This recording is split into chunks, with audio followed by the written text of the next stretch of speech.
Teror bom di udara, Saudia Airlines darurat mendarat, Polri libatkan FBI buru pelaku. Nadiem diperiksa 11 jam terkait korupsi Chromebook 9,98 triliun rupiah. Kasus korupsi terbesar 11,8 triliun rupiah disita dari Wilmar Group. Vonis Media akan membahas sejumlah pemberitaan selama sepekan ini, di mana berita yang kami sajikan berskala lokal, nasional, dan internasional. Ulasan tentang persoalan hukum, peristiwa korupsi, pencucian uang, dan kriminal secara umum. Semua kita rangkum dalam program Delik, deretan lintas hukum dan kriminal.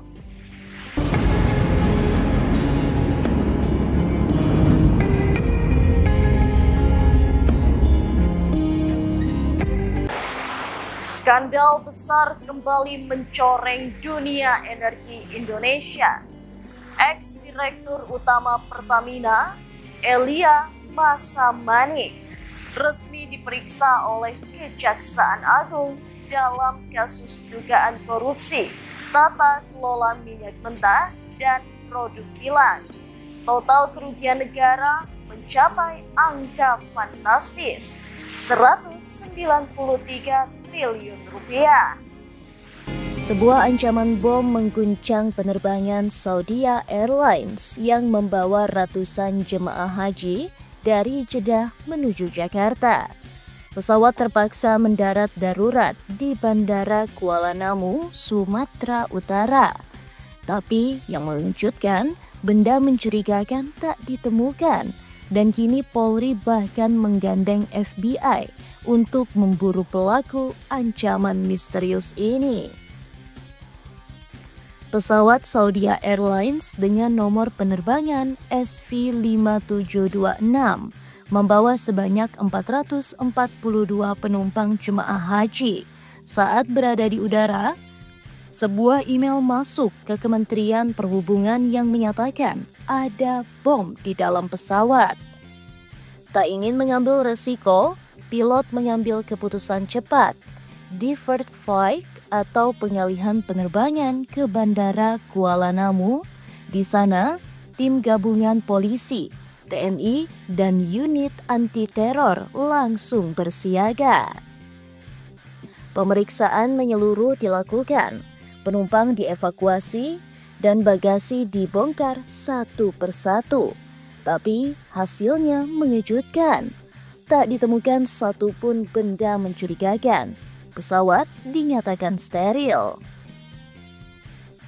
Kapolri Jenderal Listio Sigit Prabowo kemudian angkat bicara.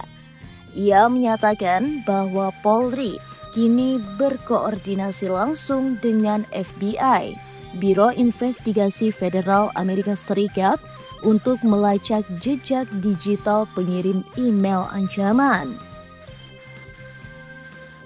Kenapa FBI dilibatkan?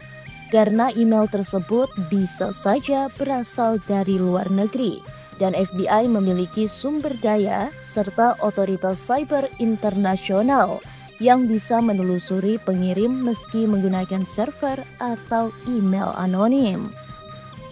Kapolri mengungkap adanya ketidaksesuaian antara identitas pengirim dan alamat email. Email tersebut menggunakan nama palsu yang tak cocok dengan pemilik sebenarnya. Ini indikasi kuat bahwa email itu dibuat hanya untuk menebar teror tanpa niat nyata meledakkan bom. Ancaman bom seperti ini bisa dikategorikan sebagai hoaks berbahaya. Tapi meskipun hoaks, dampaknya luar biasa. Ratusan nyawa terancam, biaya evakuasi dan keamanan membengkak, stres dan trauma bagi para jemaah. Uniknya, para jemaah haji justru terlihat tenang dan tidak panik. Beberapa bahkan mengatakan mereka lebih heran daripada takut. Salah satu jemaah asal Depok bahkan menyebut,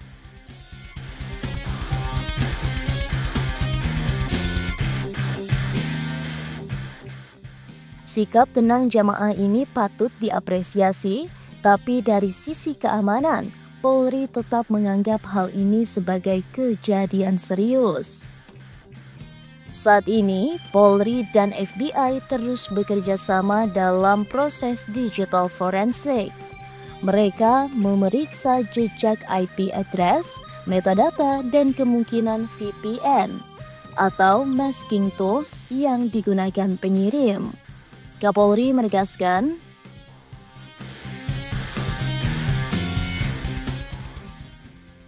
dan bila pelakunya berhasil ditemukan, ia bisa dijerat dengan Undang-Undang Terorisme dan Undang-Undang ITE dengan ancaman hukuman belasan tahun penjara.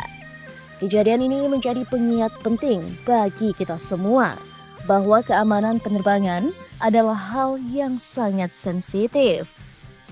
Satu email saja bisa mengacaukan seluruh penerbangan, membuat ratusan nyawa dalam bahaya, dan menggerakkan lembaga-lembaga besar dari dua negara. Jika kamu menerima atau mengetahui potensi ancaman seperti ini, jangan pernah dianggap enteng. Segera laporkan ke pihak berwajib, karena keamanan bukan hanya tanggung jawab negara. Dugaan korupsi proyek laptop pendidikan kembali mengguncang publik. Mantan Menteri Pendidikan Nadiem Makarim diperiksa hampir 12 jam oleh Kejaksaan Agung terkait proyek Chromebook senilai 9,98 triliun rupiah. Apakah Nadiem terlibat? Siapa sebenarnya yang diuntungkan dari proyek ini? Dugaan korupsi proyek laptop pendidikan kembali mengguncang publik. Mantan Menteri Pendidikan Nadiem Makarim diperiksa hampir 12 jam oleh Kejaksaan Agung terkait proyek Chromebook senilai 9,98 triliun rupiah. Apakah Nadiem terlibat? Siapa sebenarnya yang diuntungkan dari proyek ini? Senin 23 Juni 2025, Nadiem Makarim mendatangi Gedung Bundar Kejaksaan Agung. Ia diperiksa sebagai saksi utama dalam kasus dugaan korupsi pengadaan laptop Chromebook tahun 2019 hingga 2022. Pemeriksaan berlangsung selama 11 jam 48 menit. Usai diperiksa, Nadiem hanya membacakan pernyataan singkat tanpa menjawab satu pun pertanyaan wartawan. Proyek ini diluncurkan sebagai bagian dari digitalisasi pendidikan nasional. Total anggaran mencapai 9,98 triliun rupiah. Terdiri dari 3,58 triliun rupiah bantuan TIK 2020 hingga 2022 dan 6,39 triliun rupiah dari dana alokasi khusus. Namun, laporan awal menyebut bahwa pada 2018 hingga 2019 uji coba 1000 Chromebook oleh Pustekom justru menemukan kendala besar, dari ketergantungan koneksi internet hingga spesifikasi teknis yang tidak cocok. Dokumen buku putih tim teknis saat itu justru merekomendasikan sistem operasi Windows, bukan Chrome OS. Tapi dalam praktiknya proyek justru digiring ke penggunaan Chromebook. Ada dugaan permufakatan jahat untuk mengarahkan tim teknis agar menyusun kajian pro Chromebook. Permendikbud nomor 5 tahun 2021 bahkan mensyaratkan OS Chrome sebagai standar minimum. Dalam proses penyidikan, sejumlah nama dekat Nadiem disebut ex-staf khusus Juristan, Fiona Handayani, dan Ibrahim Arif.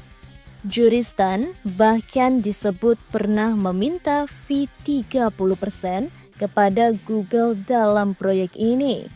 Pertemuan kunci diduga terjadi pada 6 Mei 2020, di mana Juris dan Fiona hadir membahas spesifikasi Chromebook bersama Nadiem. Kepala Pusat Penerangan Hukum Kejagung, Harley Siregar, menegaskan pentingnya pemeriksaan Nadiem untuk menggali fungsi pengawasan menteri terhadap proyek ini. Apakah Nadiem benar-benar tidak tahu apa-apa?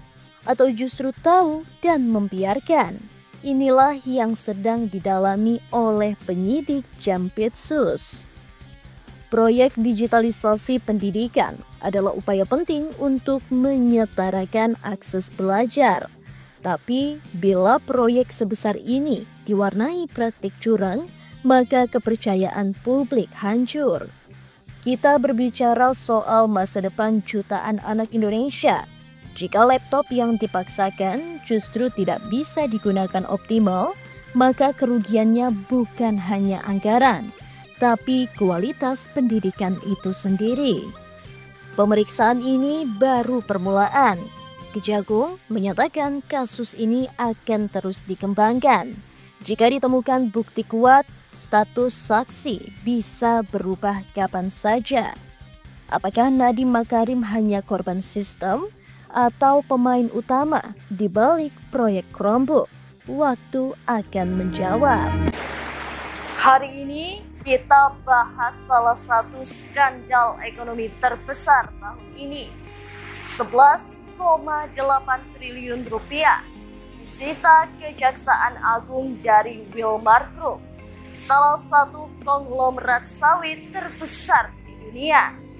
Bagaimana perusahaan raksasa Singapura ini bisa terlibat kasus korupsi ekspor CPO di Indonesia? Kita bahas salah satu skandal ekonomi terbesar tahun ini. 11,8 triliun rupiah disita Kejaksaan Agung dari Wilmar Group, salah satu konglomerat sawit terbesar di dunia.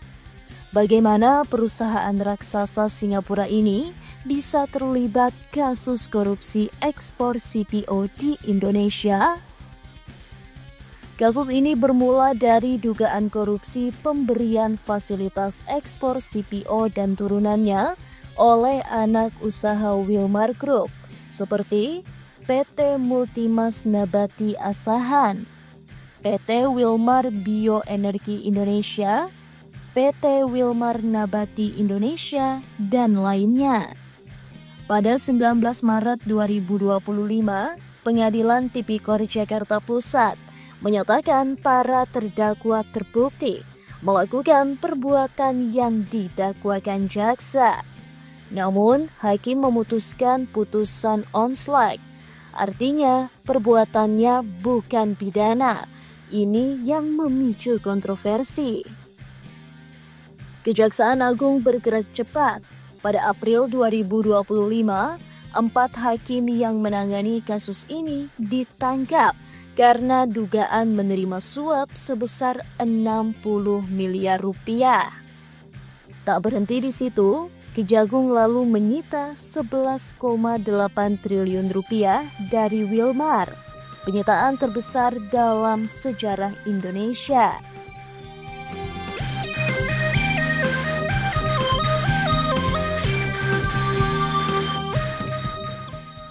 Langkah Kejagung ini jadi penegasan bahwa upaya membersihkan mafia ekspor CPO benar-benar serius. Wilmar Group adalah perusahaan agribisnis raksasa asal Singapura, didirikan pada 1 April 1991 oleh 2 orang. Kwok Kun Hong, warga negara Singapura, mertua Sitorus, pengusaha asal Indonesia.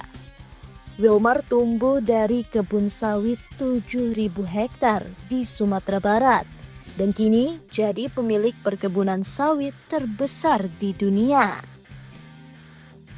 Merek terkenal seperti Sania dan Fortune adalah produk Wilmar.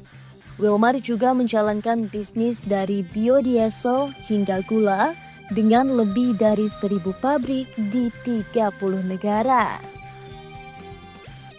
Pada 1993, Wilmar melakukan ekspansi bersama Adani Group dari India dan membentuk Adani Wilmar Limited. Kini perusahaan ini menjadi raksasa di India, mengoperasikan lebih dari 100 pabrik. Pada 2006, Wilmar resmi melantai di Bursa Singapura. Kini mereka mempekerjakan 100.000 orang dengan laba bersih tahun lalu mencapai 1,16 miliar US dollar atau sekitar 18,9 triliun rupiah. Tak heran, skandal ini langsung mengundang perhatian publik karena melibatkan salah satu konglomerat paling kuat di sektor pangan dunia. Putusan Onslaught yang membebaskan Wilmar dari jerat hukum membuat Kejagung langsung ajukan kasasi ke Mahkamah Agung. Targetnya jelas, membatalkan Onslaught dan memaksa Wilmar membayar uang pengganti. Tapi, pertanyaan publik sekarang adalah, mungkinkah skandal ini jadi momentum bersih-bersih mafia sawit di Indonesia? Atau justru akan berakhir di jalan damai seperti kasus-kasus besar lainnya? Dari sawit hingga suap hakim, kasus Wilmar memperlihatkan betapa rumit dan sistematiknya persoalan ekspor CPO di Indonesia. Apakah penyitaan 11,8 triliun rupiah ini akan jadi titik balik pemberantasan korupsi di sektor strategis?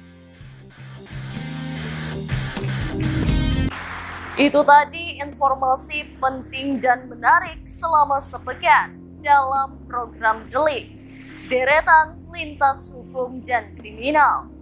Anda bisa mengakses berita lainnya di web kami di vonis.id dan di channel YouTube Vonis Media. Jangan lupa untuk komen, share, like, dan subscribe channel kami. Kami undur diri, sampai jumpa minggu depan.